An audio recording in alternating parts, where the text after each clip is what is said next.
No, I won't say anything like that. Of course.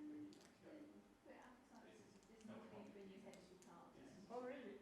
Because Elaine is going to Bristol. Oh. So she's a lucky girl. She's got the theatre collection to play with. So she'll have a lot of fun there, I think. Although You might well. it'll be very sad to see her go. Gabe's now retired, he must have. Yeah, he is, but he's still doing the He broom. drops in. Oh. No, well, he's big now because it's going to edition 2 Oxford. Oh, right. So we're all re-brooming Okay. for whatever the term would be. We're revisiting The new broom. We are. Are we? We went through every broom pun, There must be lots of suitable jokes. This broom covenants is very popular. No, I'm all right, thank you. But yes, so Richard's working very hard on that. Good. Yeah. Jackie done or not? I saw Jackie the other day. She's had breast cancer again, but she's Not again. she's free now. So That's bad luck. she was looking a bit Interesting. worn out. Yeah. But she says she's fine now. So that's good. Yeah. But yeah, I suppose we. And you're ploughing on, All years and honours and things. Well, not years really. How about you? How do you do? If I wasn't suffering from a second gap, I'd be quite happy. I'm not doing badly. Yeah. I've had cataract surgery, which seems to take up most of the year, and I've thrown my glasses away, which is amazing. Well, no, obviously. I have one for reading, and I have one for drawing possibly. But I walked about most of the day without them. Yeah. It started when I was 14. Strange. That would be a piece of performance. No, I'm just saying glasses juggling. Yeah, so I usually take the wrong set. Yeah. And questions at the end. I come to STR events and sort of smile benevolently on the afternoon. Well, my best to keep contact with them. Because they're doing rather well. Yes, it seems great. This is a great. They're nice kids, mostly, yeah. Actually, some of them are older than I expected, notably James, but there we are. James works with my son in Middlesex. What's your son Middlesex? Yes, he does something, he has no qualifications for it all, whatever it is. A, screenwriting, and B, creative writing. Don't laugh, please don't laugh. Didn't he direct that interesting production, The White Bear? He may well have done. He's done a lot of white bearing. Yeah, I remember. Now, what was this one? Was it Webster? It might have been. Was it Devil's Daughter? Oh, that! Yeah. He doesn't think that was very good. I liked it. I rather liked it. Okay, it's just got 3:30, so if you why don't we start and then hopefully we'll finish fairly much on time for I think the closing.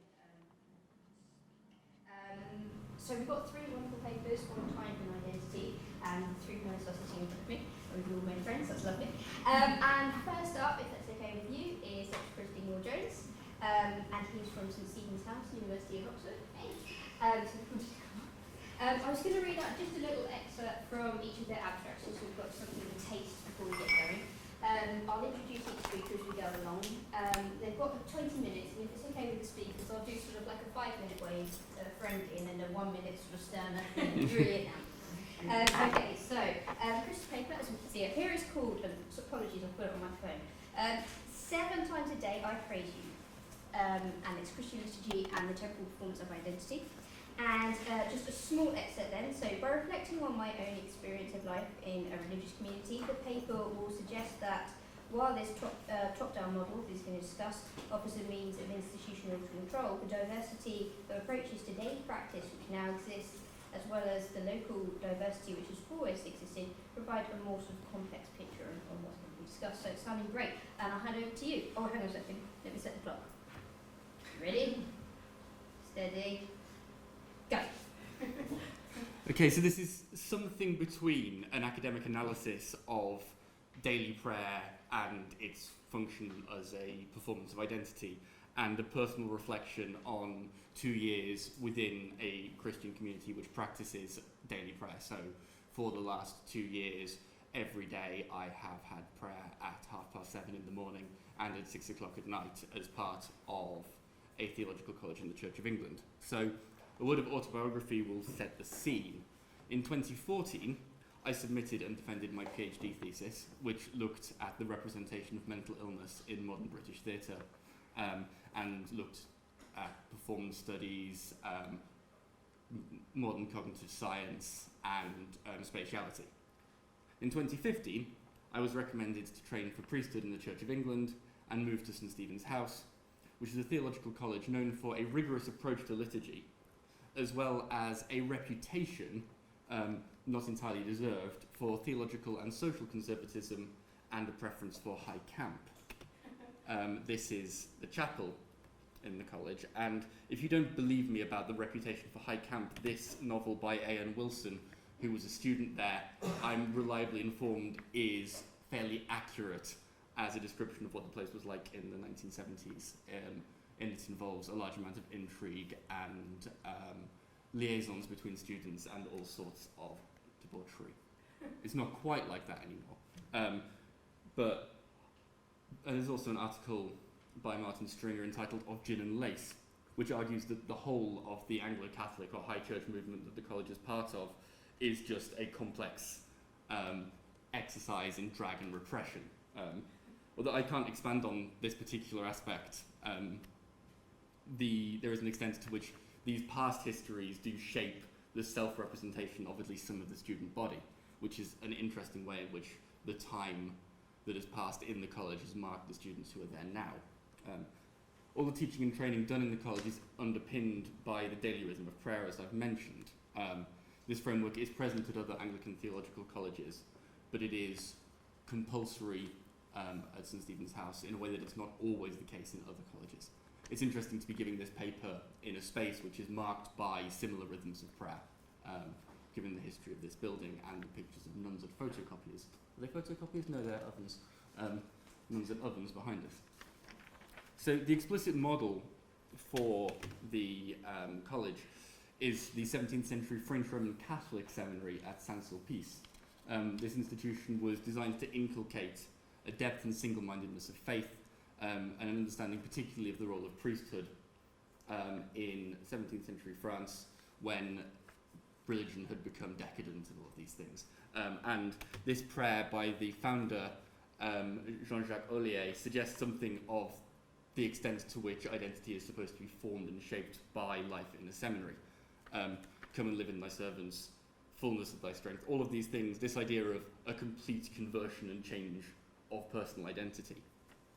And so the communal life in St Stephen's House is also designed to form a specific identity in those who train there, an identity designed to sustain them throughout their future work in the church. Often students go off to quite deprived urban areas, and that formation in prayer and stillness is important, especially for students who, unlike me, are single and go off to live in the middle of completely new situations and have to produce all the resources for that from within themselves. So as someone already immersed in theatre research, I couldn't help but think about the life of the seminary in terms of the skills I'd already developed. So what does it mean that an Anglican theological college is modelled on a Roman Catholic seminary? How do the embodied practices of liturgy, the kneeling, the standing, the sitting, work to form identity? What about the tensions which emerge between the views of individuals and the views of the college, or between the views of the college and the views of the church? And are these tensions unique to the particular moment that we find ourselves in, when it's more fruitful to speak of Christianities rather than Christianity? Is it just inherent that now we have these contradictions, we must live with them? Or, as I'm hoping to suggest, is this actually something that is inherent to any kind of process of marking identity with a ongoing rhythm of prayer?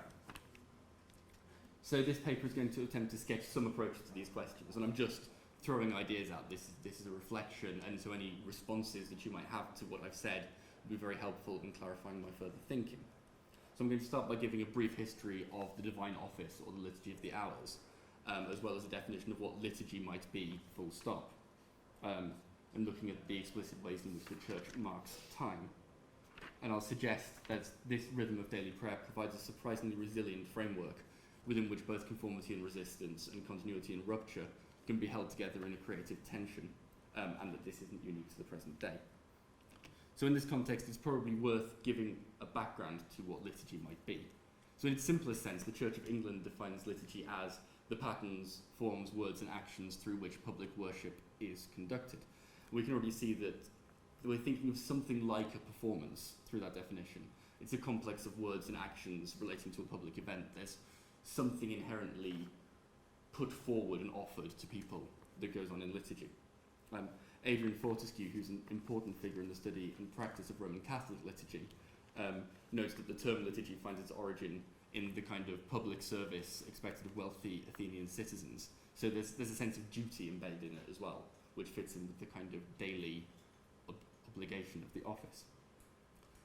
In more common use, the term liturgy just refers to physical and ritual actions accompanying a service, or the notion of set services altogether. So you'll get some churches which will call themselves non-liturgical, even though actually you'd be able to analyse their work and the structure of their services in a quite straightforward way, but they don't understand themselves to be structured like that. So this paper is going to focus on churches which do understand themselves to be liturgical churches. There's two main kinds of services, which I've already mentioned: Mass, or the Eucharist or Holy Communion, and Divine Office, which is prayer at set times of the day. The rules and customs governing both of these kinds of services are detailed and exacting. So this image is from an English translation of the old Roman Missal, and you can see in a link to our plenary paper there's lots of attempts to mark gesture and tone of voice within what's going on. So the important words, "This is my body," the words of consecration, are made to stand out. And all of the red text indicates gesture within what's going on. So giving thanks to thee, he blessed and brake and gave it to his disciples. All of this is present for the priest to see while acting. So you've got this complicated gesture. And now, the reforms of the Roman Catholic liturgy in the 1960s have simplified this somewhat, as you can see here, but the same basic structure pertains. There's just a little bit less hand-waving for the priest to do. So most of the work that's been done on liturgy has been focused on the Mass, and especially the services of Holy Week. Megan MacDonald in particular has done a phenomenological analysis of attending a new number of Holy Week services in Roman Catholic churches in the Czech Republic. There's good reason for this, because the Holy Week services all explicitly ritualize some of the biblical texts, particularly the gospel narrative of the arrest, crucifixion and resurrection of Christ. So there's good reason to use performance studies to analyse those liturgies. But Mass and offices do always involve some connection to narrative. Individual days might refer to particular saints or a particular feast. But the daily liturgies are less explicitly narrative. And so what I want to do is study those from the point of view of performance to avoid the tendency which is implicit or explicit to understand liturgy as something like what Trevor Hart calls putting the story or text into play through continuous fresh action. To assume that there's a story identifiable with a text and that that's the focus of what liturgy is about. And I want to avoid making that assumption too soon, which is why I want to look at the daily office. So attempting to trace the actual history of the development of the daily office is quite difficult and contested. All accounts of this history are always also attempts to fix a particular Christian identity. They're always already political. They're always based on some kind of prior doctrinal or ecclesiastical loyalty. There is no historical neutrality here. Indeed, the most recent studies have often been concerned with the process of liturgical reform, and so the readings that people make of the history of liturgy are shaped by their convictions about what liturgy should look like today. So without getting into disputed details, it seems that praying at set times of the day emerged very early in Christianity and seems to have been a continuation of a Jewish liturgical practice. It's certainly more likely that praying psalms at set times of the day emerged from the parent religion than it was kind of a creation ex nihilo by the Christian community. The earliest explicit liturgical manual, called the Didache, suggests that the Lord's Prayer should be prayed 3 times a day, but it doesn't say when. And Juan Mateos, who's written a history of the liturgy, says that the practice grew steadily into a formalised process, so that by the 4th century, both local churches and monastic communities met, at least for morning and evening prayer, in public. And this process of development draws attention to the intimate connection between the prayers of a local community and the formation of that community's identity. There's a long quote here from St. John Chrysostom, who's one of the early biblical writers, or early Christian writers, talking about the need to gather in the church in the morning and in the evening to shape your attitude towards what you do during the day. So there's a particular use of daily prayer to frame individual approach to daily events. There's a formation of identity already present within the self-understanding of these early Christian writers. So these groups provide communal accountability and particular orientation. And this develops through an interaction between monastic and cathedral services into a fairly set form of 7 prayers a day, a long night office called vigils, a morning prayer called matins, then terce, sext, known, Lord's, Tinsext, known, and Vespers, and Compline. So that kind of gives you 7, which accords, I don't know if I've got that right. There are 7, they get stuck together sometimes, it's all a bit confusing. But basically, there's a desire to pray it 7 times a day because of the text from one of the Psalms which says 7 times a day will I praise you, and that quite early on gets taken up as an explicit divine command. Well, the Bible says pray 7 times a day, so let's pray 7 times a day, rather than seeing it as 7 as the perfect number and it being an idea that you should pray all the time. We've changed the way we read.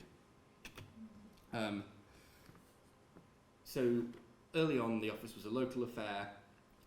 Bishops could regulate the office in their own diocese until the Council of Trent in the 16th century. But certain formal characteristics are obvious fairly early on. So this, from the Rule of St. Benedict, gives one way of dividing up the Psalms for a Sunday. And this kind of structure of a way of saying, let's say all the Psalms over the course of a week. There's various ways of working that out. And so the offices combine the local and the universal. The way of structuring the Psalms is fairly universal. Some feasts, like Christmas, Easter, Corpus Christi later, are celebrated on the same day everywhere. But others are more local, so there will be saints which will only be celebrated in a particular religious community or in a particular location. So you've already got this kind of negotiation between the universal and the particular. At the Reformation, the Anglican Book of Common Prayer tried to provide an office which could be said not just by clergy and those in religious orders, but by the whole community. Obviously, the printing press helps with this, but before the Reformation, there was an expectation that mostly clergy, people in religious orders, and maybe rich people would pray the office, and everyone else would be prayed for by these people. Prayer is outsourced before the Reformation, essentially. The normal person can go to Mass, should probably receive communion once a year, but mostly we've got monks, they do religion for us. And the Reformation wanted to change that. So the number of offices are reduced to 2, morning and evening prayer, and there's an expectation that everybody will pray them. So there's an idea that what Cranmer, the author of the Book of Common Prayer, is trying to do is turn the whole of the country into a large monastery with the same rule of life and the same office. It's a kind of process of standardization. And the same happens at the Council of Trent in the Roman Catholic liturgy. So this indicates that the form of the divine office has always involved an interplay between the local and the universal. And that standardization comes, as in so many other areas, with the advent of the printing press. It's not just the Reformation standardized things, it's that the printing press helps the Reformation get going, and the Reformation disseminates things through the printing press, and so there's this kind of complicated interaction between those two things. So now we'll get on to the particularity of the office at St. Stephen's House. It's hybrid in form. There's already a lot more permissiveness in the kind of offices that people can pray after the reforms in the 1960s. So in the morning, the main outline of the office is taken from the modern Anglican office book, Common Worship, and in the evening we use an adapted form of the Book of Common Prayer, sung to a monastic plain chant. I'll talk about exactly how that's done now. It's done antiphonally, so you'll have one person will lead the chant. We have set seats on either side of the chancel, and the first person will start by singing "The Lord is my shepherd, therefore I lack nothing." Then the sides will alternate. And again, you can see marked pauses and emphases in the text, similar to what was being talked about in the plenary, as an attempt to literally notate things here. And it's not just in books that have the chant added that lets you do that. That exists in a lot of the books. So early breviaries also try to mark the pauses in the Psalms. We follow a slightly interesting calendar of feasts and saints, which again spans the particular and the universal. This week we'll commemorate St. Alban, the first English martyr, St. Aloysius Gonzaga, who was a Roman Catholic saint who died young while tending plague victims in Rome in 1591. St. John Fisher and Thomas More, who were Catholic victims of the tit-for-tat killings by Protestants and Catholics of each other during the Reformation. And on Friday is the Feast of the Sacred Heart, which is quite appropriate for this building, which used to be a monastery of the Community of the Sacred Heart, which is a Roman Catholic devotion, but also finds parallels in the heart religion practiced by Puritans. So this is a Puritan writer, but sounds very much like the kind of affective language you get about the Sacred Heart in Roman Catholic devotion. You see the statue in there. There's this very kind of embodied relationship to Christ in that office. So this gives a sense of the kind of way in which time is being marked in the daily celebration of the office at St. Stephen's House. The adaptation of Anglican offices to include the commemoration of Roman Catholic saints, including saints who were killed under the auspices of the Church of England, indicates a community trying to engage with both the past and the present and across denominational boundaries. It also gives a distinct common identity to the community, partly in common with other parts of the Church of England, and partly in some kind of tension to it. There are certainly parts of the Church of England that think that keeping feasts like the Sacred Heart is something that, if you're Church of England, you don't do that. That is, we left Rome for a reason, you know. So there's a bit of a tension going on there, which is named through our choice of devotions. And I've talked already about the antiphonal and embodied practice of prayer. We also have certain gestures, which is very interesting because some of them are set. So when you stand, when you sit, when you kneel, those are set, those are written in the books. Other gestures become common currency. So this is the opening of the office. O Lord, open thou our lips, and our mouth shall show forth thy praise. Everybody will make the sign of the cross over their lips on O Lord, open thou our lips, and make the sign of the cross during O God, make speed to save us. And those are very common gestures. Those are basically universal, but they're not marked in the book, and yet everybody does them. More interestingly, this is a hymn called the Te Deum. This is in, again, an English translation of an old Roman Catholic office, and it includes some gestures. So, make a profound reverence, genuflect. Some people will do these, and some people won't. And it's interesting, again, how individual devotion fits into these quite structured liturgies. So, just goes back to this. The fact that we shape our days through these liturgies and relate ourselves to past events perhaps sheds some light on the tensions I identified earlier between the individual and the communal, and between the local and the universal. My previous research looked at the interaction between cultural notions of mental illness and their particular experience, and I think that something similar is going on here.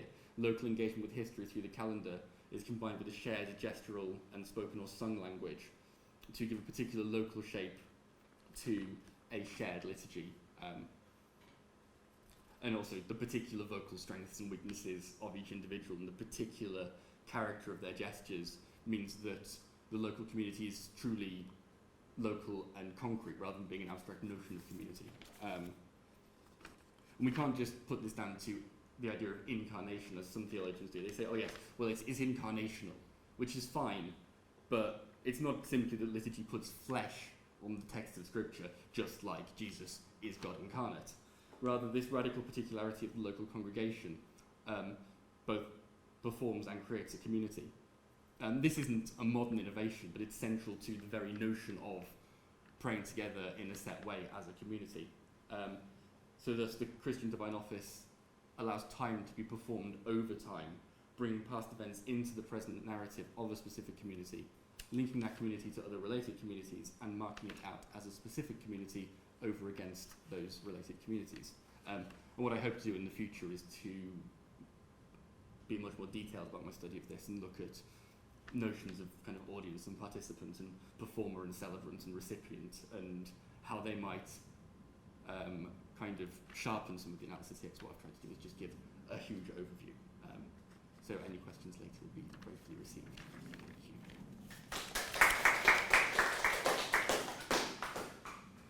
Okay, thank you very much. That's actually very special for me because, much like myself, Dr. Chris Dingwall-Jones was a previous member of the New Researchers Network, was on the committee, and it's great to see you again, and also to see that members of the SCI today as well.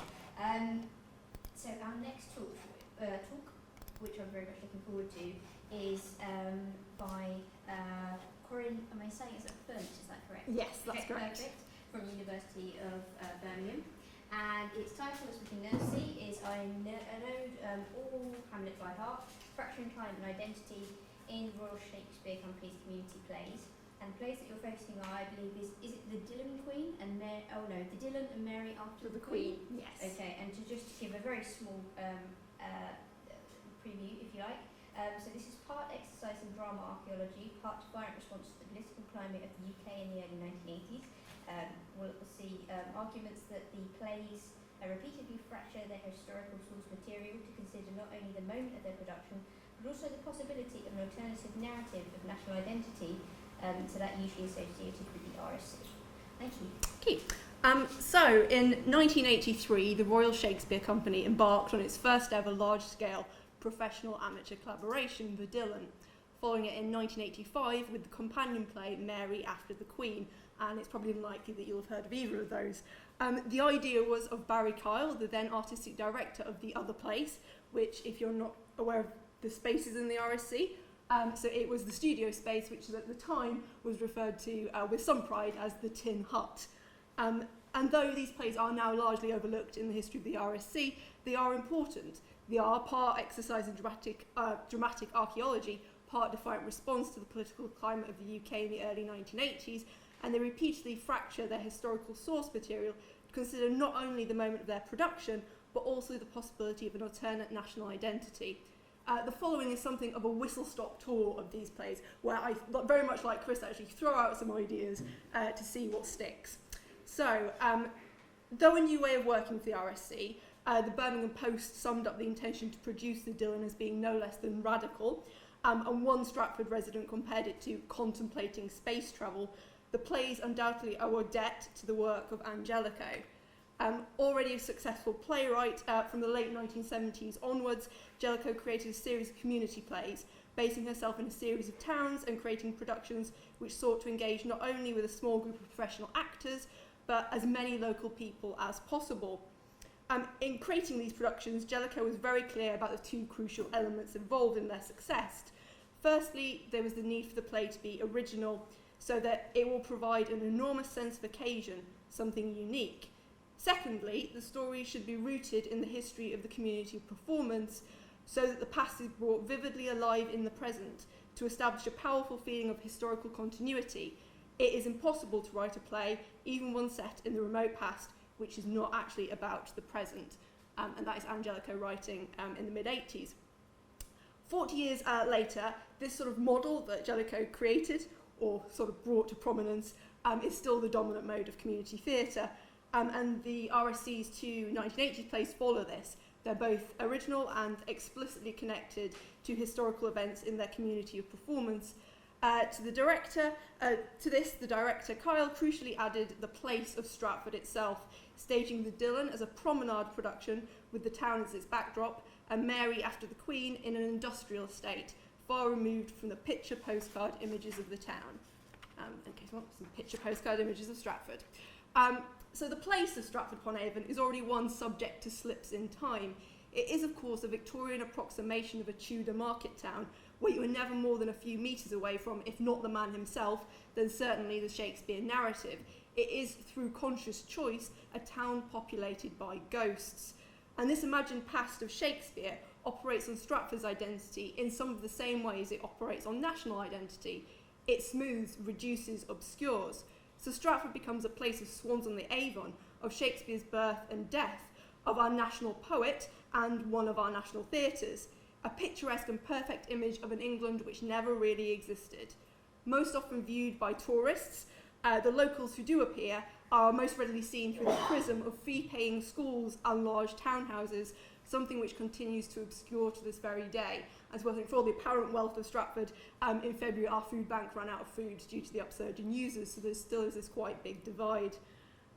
In using the streets, fields and warehouses of Stratford, Cowell's community plays engage with the slippages of time which already exist there, but importantly seek to include their own alternate narratives.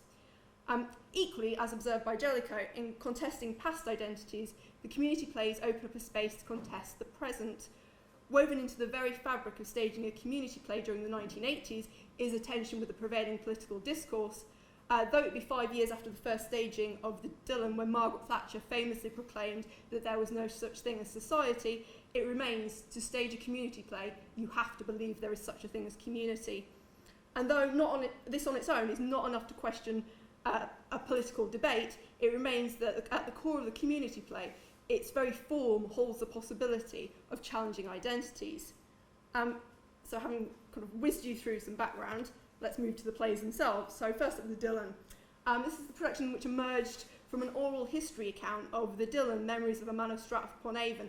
And if you're wondering about the title, Dillon is a Warwickshire word sort of for the runt of the litter, and George Hewins was the youngest in his family. So they're based on the memories of George Hewins, recorded during the 1970s, and they were subsequently edited by his granddaughter-in-law, Angela Hewins, and published in 1981.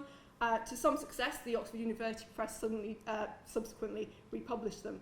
The original book is itself an act of marking time, or as Angela Hewins notes, a contribution to the evidence of the lives of the unrespectable poor of a small market town in Middle England from the 1870s to 1920. The production of the Dillon itself operates on multiple timelines, exploiting the notion of memory in a similar way to that which Virginia Woolf referred to as tunnelling. The plot of the Dillon is largely chronological, opening in the other place with George's birth and progressing onwards until the audience return to the other place and the end of George's life. However, throughout the play, 3 versions of George, corresponding to different periods of his life, share not only the narrative, but stage space, to the extent that they often finish each other's sentences. It is a theatrical embodiment of the instability of time, how our memories operate in conversation with our earlier selves and experiences. This is the first in a number of ways in which the Dillon uses its own theatricality to fracture time. A central section of the first act sees George Hewins, now a new husband with a rapidly increasing family, search for and undertake an increasingly precarious round of jobs. And this is framed as a musical act and performed on this stage here. George is centre stage as the band plays and 2 nameless politicians stand either side and make proclamations about how poverty is the fault of individuals. The effect is rapid, farcical, chaotic, a bewildering list of jobs accompanied by Emma Hewins, George's wife, pulling dolls out of her dress and throwing them across the stage, baby after baby after baby after baby after baby. The comedy is obvious, but so is the underlying overwhelming poverty. Marked by financial instability, inadequate housing, and the ever-present fear of the workhouse, the pre-welfare state poverty is once removed, but only once removed, from the Stratford of 1983. Having lost his job, George Hewins is told to get on his bike. The reference to Norman Tebbett's 1981 speech made even more abundantly clear in the prompt book for the 1985 remount, where the word Tory has been scrawled next to the nameless politician who speaks the words. As George Hewins walks to find his job, however, in the Dylan, he does not walk alone, but in this promenade production, with the audience. In this act, it is both now and then, simultaneously an individual and a communal experience. Here, the imagined past is firmly used to talk about a very real present. Moving the audience around Stratford further fractures time, superimposing the past onto the present. One audience account remembers, from here a footpath leads down the river, past some very plush new brick houses with abundant gardens, and Edwardian Toff and his sweetheart are enjoying themselves in a punt at the river's edge. And here we have them in the punt. After this, they kind of move beyond the viaduct, where the audience is greeted by the sight of numerous women and children picking peas in a field. When the women discover that the foreman has weighted the scales, they pick him up, throw him in the river. What the scale of this image, which is one of the recurrent memories in people's accounts of the production, and the humorous ending do not show, is the labour of the endeavour. By placing the audience here as spectators, there is something, picture postcard, about this remembers Stratford's past. Where elsewhere the production punctures sanitised views of the town, here it simply replaces one for another, a picture of the good-humoured, healthy poor rightly triumphing over corrupt management. In this respect, the Dylan is not without its more conservative nostalgia. And this is one of the times in the production where it plays it relatively straight, so it doesn't let its theatricality intrude. And I think there's something here about the tension between make-believe and realism and how that sort of sits within it. Post-interval, there is another shift in how time works. It is now 1914 and George Hewins has been conscripted into the army. One audience member describes what follows, and I'm going to quote this at length because I think it's quite evocative. We find ourselves packed through a narrow opening into a military tent, officer behind us, battlefield in front, long grass, and George's insistent voice recounting powerfully the horror of the useless assault, the death of all his boyhood friends, his own terrible mutilation. As the nurses are picking up bodies, the real red lights of a low-flying jet shoot across the horizon, the shriek in its wake pulling us back to the present. Overwhelmed, we file out of the tent to join as the band strikes up again with a hymn, one great torchlit peace procession of players and audience, back through the streets of the town to the call of names at the War Memorial and the last scenes in the garden, perhaps 700 strong, now almost silent. So a notable thing of this is the real red lights of a low-flying jet. Unsurprisingly, there's no evidence that the RSC actually had a real low-flying jet, but it does speak to how the fictional past has bled into the real present. It is in this moment no longer make-believe. Before the audience member is pulled back by the noise. In contrast to the rapid-fire episodic sections of the first act of the Dylan, where time leaps and flies, in the second act it slows, consumed with the war, before the performance finally adopts real time as the torchlit procession takes the cast and audience through the streets of Stratford to the very real war memorial as the names of Stratford's very real war dead are named and Abide With Me is sung. As with the collective walking of the first act to find work, this is a communal act across the century, marking with feet and voices another narrative of Stratford's past. Only this time, the physical geography of Stratford provides a real rather than imagined moment in time. In all of this, you might wonder where Shakespeare is, other than as the ever-present Stratford ghost. He does, however, intrude on George's life. As one of the list of jobs George undertakes to avoid the workhouse, he finds himself as a supernumerary on stage at the Stratford Memorial Theatre, the theatre which one fire and a couple of redesigns later now houses the RSC. George of the Dylan recounts, "I knowed all Hamlet by heart, 3 bob a show, and if we stopped the play after 11, 2 or 3 in the morning, rehearsing the next play, another 3 bob." Alert to the comedy of the RSC discovering its forebear in George Hewins' story, the Dylan briefly brings actor-manager Frank Benson's Hamlet back to life as he appears on stage next to George holding, and you probably guessed this, a skull. It is clear that some things in performance of Stratford never really change. However, what is notable is George's response to performing with Benson. Knowing Hamlet by heart is byproduct rather than an end in itself, and performing as the second gravedigger is no more notable a job than any of the others which George undertakes. As Emma Hewins' subsequent job as a dresser at the Memorial Theatre underlines, this connection is simply part of the package of being working class and living in a Stratford where peas must be picked, post must be delivered, and plays must be staged. There is, however, a notable omission from the Dillon when it comes to Shakespeare's connection with George's life, and one which is detailed in the original book. In 1916, a fund was set up to provide soldiers who had acquired a disability during the war with a copy of the complete works of Shakespeare, with the idea being that it would be, and I quote, a source of pride and satisfaction, a source of genuine and personal gratification, a source of genuine and personal solace. Returning from the war, permanently disabled, and to a family desperately short of money, George's contempt for the gift is obvious.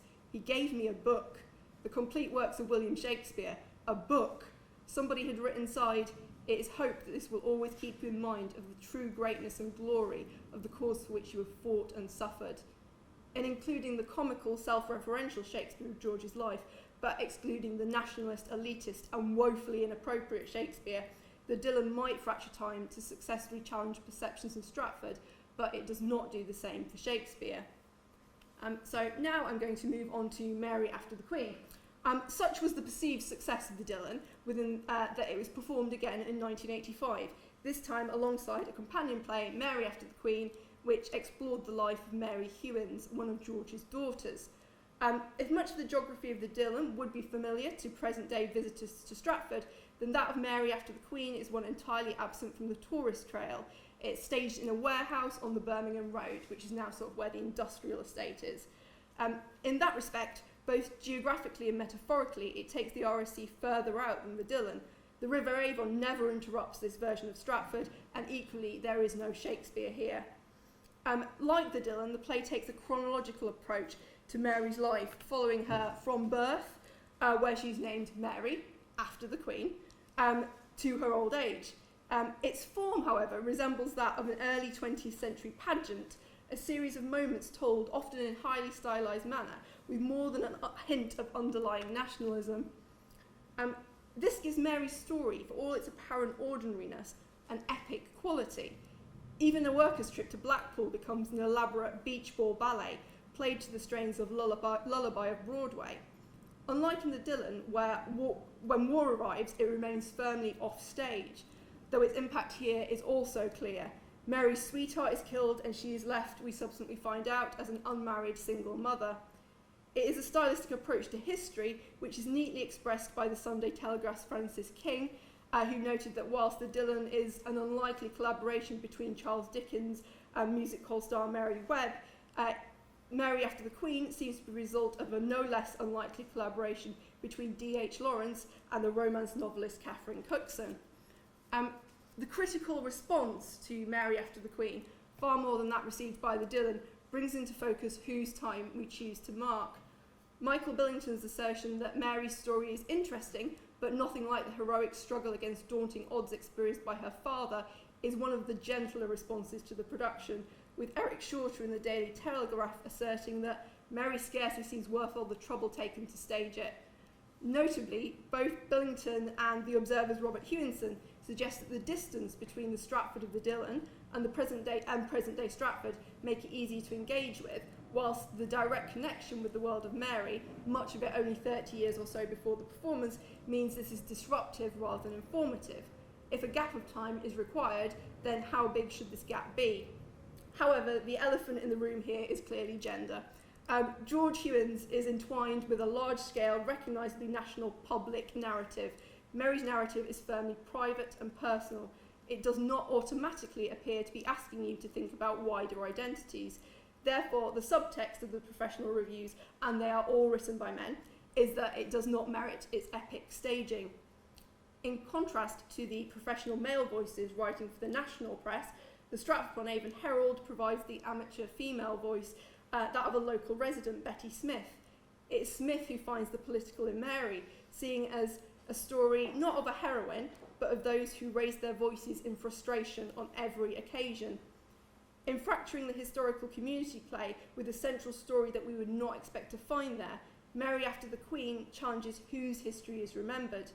In offering a different view of how life and community might be experienced in Stratford, the RSC in turn offer up a quietly different view of national identity. So running throughout the RSC's 1980s, these two community plays, is the issue of what and who we choose to remember. Stratford, and indeed the wider nation, chooses to remember Shakespeare. It does not choose to remember George Hewins, and even less so, Mary Hewins. We remember the dead of the First World War in particular ways, in war memorials and poppies. We rarely remember in physical bodies, which have the potential to rupture time in a more visceral manner. And indeed, there is a side note of sort of an alternate paper here, which is about the relationship between community performance and the First World War, because it is a topic that comes up surprisingly often as a sort of subject for community performance. How we remember performance, though, transitory and bound to places and spaces and time as it is a wider issue. But even within the performance archive, the community play is overlooked, forgotten. Some of this is due to the fact that their scale and specificity means that they're rarely performed beyond their initial run. The Dillon is firmly an oddity in having been remounted.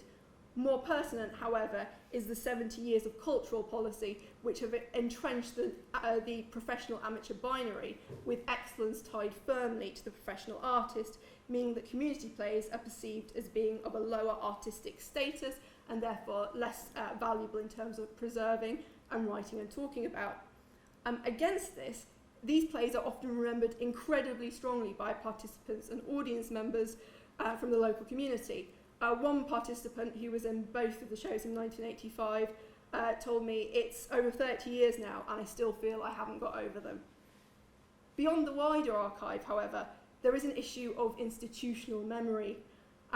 My PhD is sort of embedded within the RSC, looking at professional amateur collaboration, and I'd been with them for 9 months before a member of staff voluntarily offered up the Dillon, and even then it was a half-heard, half-remembered utterance, and this was from the person who is their community producer. So if anyone should know about it, that is the person who should. The two plays are significant, as significant as the two plays were for the period in the early 1980s. They did not lead to a wider evaluation of the RSC and its identity. And there's lots of really mundane reasons for this, but I think there's also sort of wider thematic ones. At the point when my own research is concerned with the legacy of the RSC's 2016 adventures in professional amateur collaboration and fractured time, this is a cautionary tale for both myself and the RSC.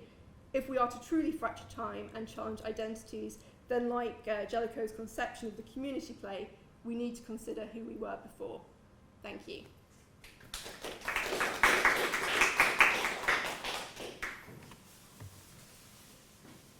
Thank you very much for that. Brilliant. And the third, a little bit of a stretch, speaker here is Simon Bell from Anglia Ruskin Uni.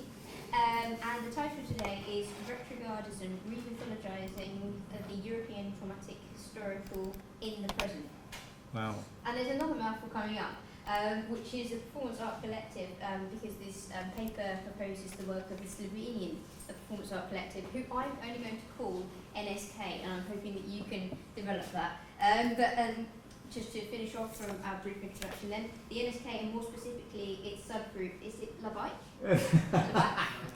Laibach. Laibach. I did my best. I'm sorry. Laibach. Post a challenge to Frederick Jameson's conception of postmodern fragmentation of time into a series of perpetual presence, whereby the postmodern condition is one of multiple identities pieced together from the multiplicity of mediated messages. That's quite a lot to read. Yes. That makes sense. Okay, you're right. Yes, it is. It's Laibach. It's what I did like the way you stumbled over the name, because actually that's part of what Laibach are about. It's their name has been turned to their original sin. I'll come to that in a second. So right, I'm going to talk. It's pretty much two halves. I'm going to talk about. I need to does everybody know of Laibach or the NSK? Right. Okay. So I'm going to do a short potted cursory skim through their history and their impact before I get on to the more relevant stuff. They were founded. This is them. Though paradoxically, of course, Laibach aren't about personalities. They don't recognise the author in their work. NSK don't either. But we do latch onto humans' faces. So that's them in the 1980s. A very fruitful time in Slovenia, in Ljubljana, a very exciting time, the very early 80s, when all these artists came together and generated this unique theatrical and performance event, artistic event. So they were founded in the mining town of Trbovlje, Slovenia, in 1980, and in 1984 they joined forces with other Yugoslav artists to form the NSK, the Neue Slovenische Kunst. Three primary groups of the NSK are Erwin, who are visual artists, Sestra Scipion Naske theatre, and Leibach, who are sort of the music division and the most famous, I suppose. This multidisciplinary collective functions as Gesamtkunstwerk, and images and symbols are cross-pollinated by all groups within the NSK, constituting its output as a whole. The NSK, I think they've just finished the Venice Biennale. They've just had something there, a stall, a marquee, whatever, there. But they're not really what I'm going to talk about today. It's mostly about Leibach, where they've had enormous impact in the art world, and they have, and I consider myself, in 1992 they released the State in Time project, and with passports and embassies and what have you. And I consider myself to have dual nationality. If you want to have a look later, then do ask. Although if you put it on forms, equal opportunity forms, no one's ever asked me, British and NSK, no one's ever questioned that. So, okay. Anyway, so, and championed by Slavoj Zizek, who brought them to the Western academic scrutiny, Leibach are Slovenia's most famous cultural export and the prime delivery system of the NSK, having released 26 albums in their 30-year history. In fact, they've got another one out this year. In 2015, Leibach became the first, inverted commas, because the idea of calling them Western is quite entertaining, the first Western group to play North Korea.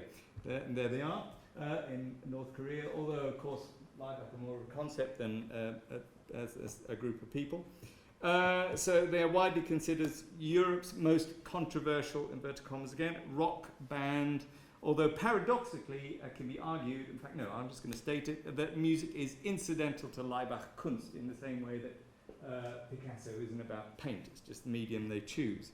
They are conceptual artists. Their controversy is centered around their apparent staging of the totalitarian ritual. And they have acquired a history of domestic and international controversy, much less now actually, but in the 80s there was a lot of hoo-ha about are they neo-Nazis or what, and you can see that, well, I remember that's the inner sleeve of Opus Dei, and I remember in 1987 taking that out and there's a genuine frism. I thought, are people allowed to use this image? I didn't realise that it's actually they're using a montage of John Hartfield's 1934 anti-Nazi poster, Blut und Eisen. So, I do enjoy my pronunciations. Okay, so, and of course the name Leibach itself is a national scandal, or was a national scandal in Slovenia, and named themselves after the Nazi occupation name for the capital Ljubljana, Hero City. And in fact it led to them, they weren't able to use their name for 4 years. And in 1983, the TV Tednik interview established Leibach's, sorry, it's a very grainy screenshot, established Leibach's notoriety in Slovenia, leading to the ban on their name. This controversial appearance on a mainstream national television program has a lovely, interesting parallel with the Sex Pistols, Bill Grundy, in 1976. So while the Sex Pistols transgressed with infantile swearing, effectively killing off the energy of punk, the intellectual energy of punk, just became tabloid fodder. Leibach's notoriety was built on a manifesto of militant aesthetics, and it was quite shocking. So I'm going to play a sample of Leibach, which I hate doing because music, more than any other form, gets slotted into genres faster than any other form. So and has all these preconceptions. But so I need to give you an idea, at least, of some of their oeuvre. Okay, so hopefully the music will play.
That last piece is my my ringtone, which you don't want going off in the Sistine Chapel.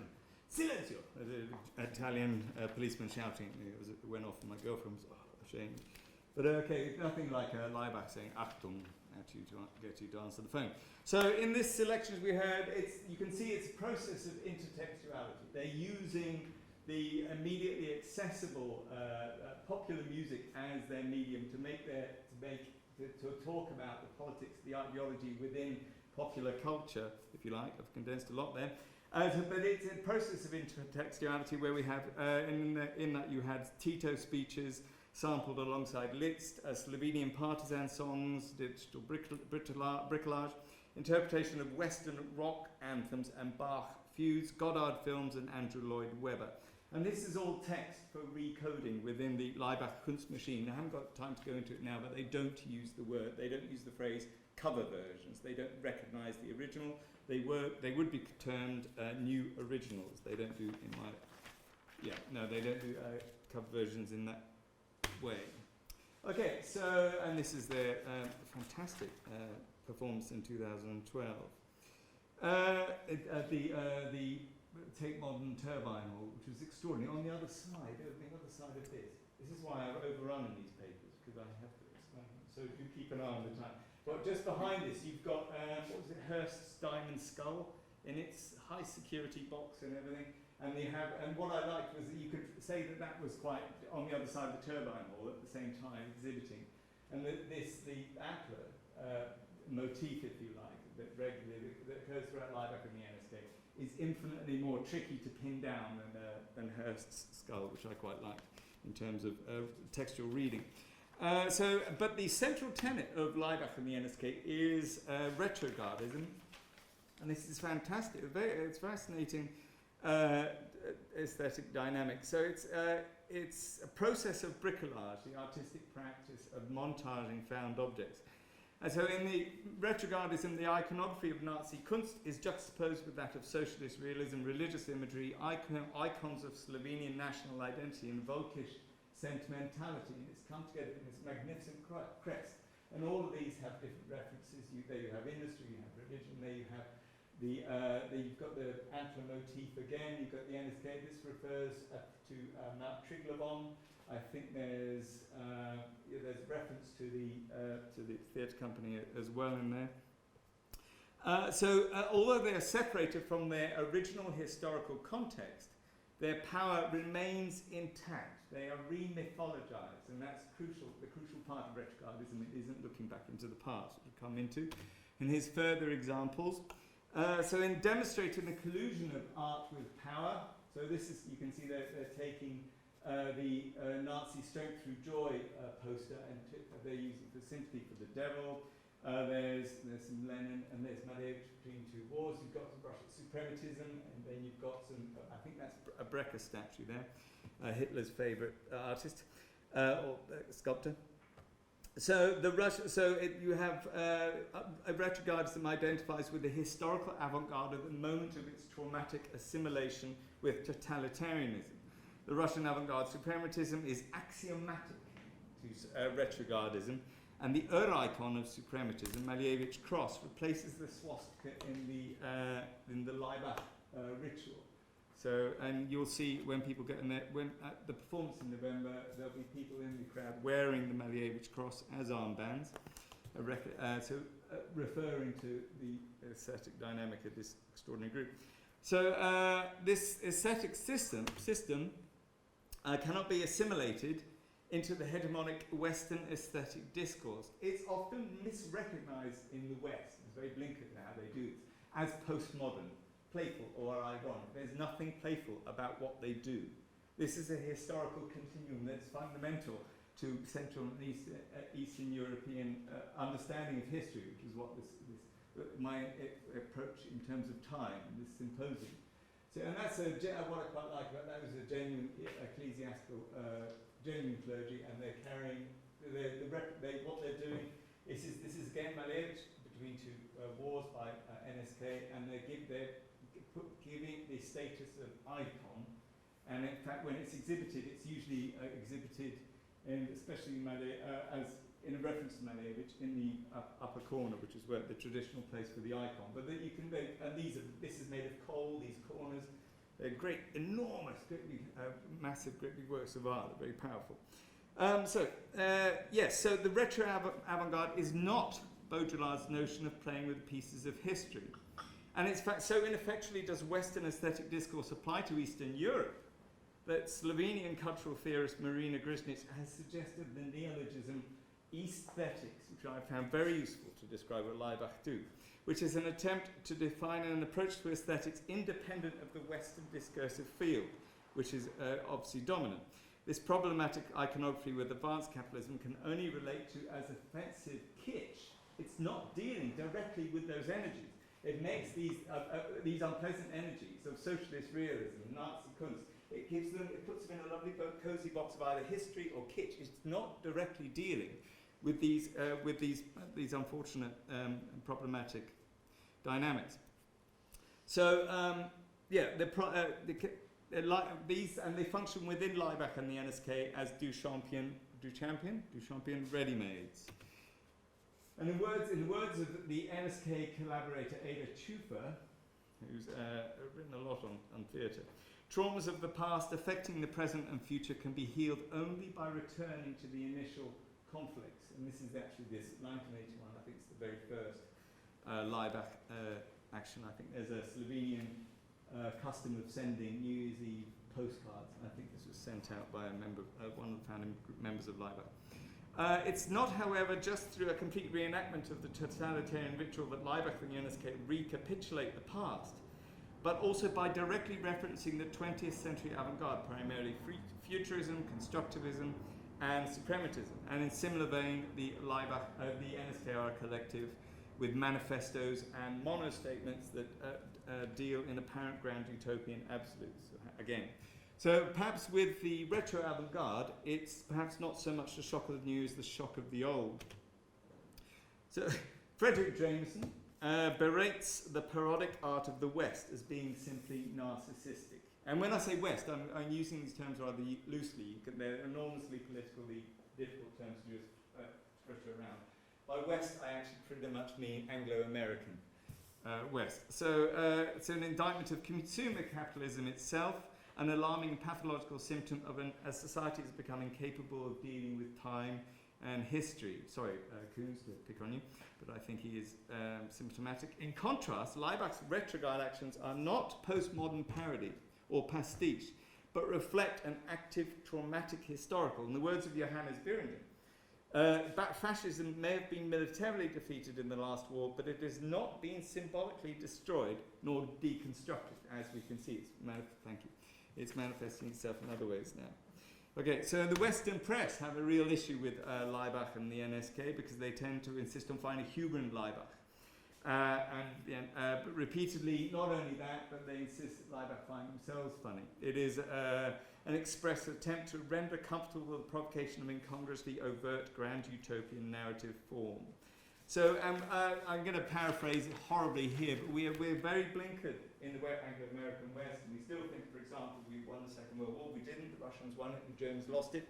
It's all Churchill and Spitfires over here. We have no sense of what really goes on in East Central and Eastern Europe. Their sense of history. I'm being rather emphatic here, but I think we're only just many years from now we'll understand that's where the Second World War was fought, not in Normandy.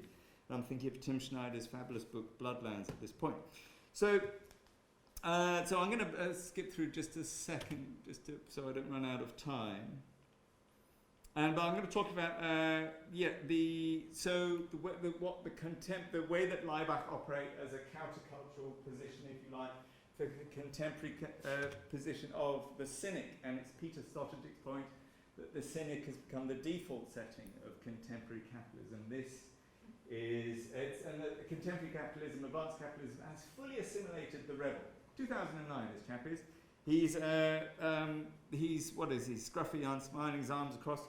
Ever the bouting of his attitude, he is an individual, a maverick, What he wants, he's never played by the rules. A man who knows what he wants, and what he wants is a good internet provider. This man is not fighting the system, he is the system.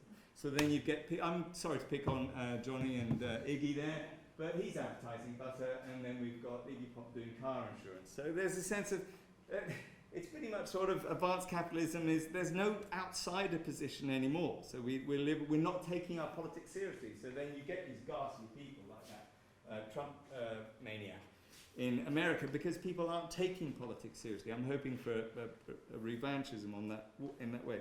Okay, so again, skipping through. So the aesthetics of retrogradism could be seen as a way of understanding that continuity of history that we've lost. I'm going to sum up now by comparing the work of Leibach in the Escape to the protagonist in Ordinance, not the protagonist. An interesting parallel can be found in Timo Verme's, if I pronounce it right, book Look Who's Back, the premise of which has Adolf Hitler miraculously awakening in 21st century Berlin. The comedy of the novel revolves around the inability of the people he meets to take him and his ideologically seriously, believing him to be a study in irony or a subversive conceptual artist. In the book, Hitler's politics have not changed, but inverted commas, post-ideological modern Germany lacks the capacity to deal with an overt meta-narrative directly.